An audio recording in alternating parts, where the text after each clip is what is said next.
Ampalaya. Take out? Hindi. Good day, it's another day. Samahan niyo ako ngayon. Pagkatapos ko nga mag-break time, dumiretso na ako sa grocery. Bibili kasi ako ng mga condiments. Paano napansin ko, wala na kaming toyo, suka. Naalala ko nung bata pa kami, nagagalit yung nanay ko pag nakikita niya walang laman yung asinan namin. Hinahayaan daw namin kaya kami nagigipit. Ngayon, hindi naman kami nauubusan ng asin, pero bakit gipit pa din? Biro lang, wag natin isisi sa asin. Ito nga, pinaka-importante lang talaga yung mga pinipili ko kasi 500 lang naman budget ko.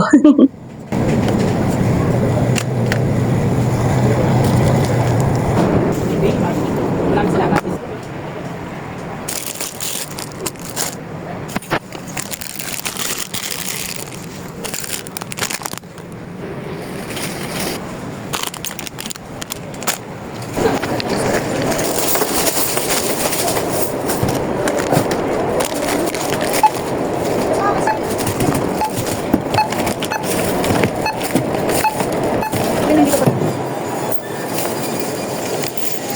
O di ba may sukli pa sa 500. Toyo-toyo lang muna, ganun.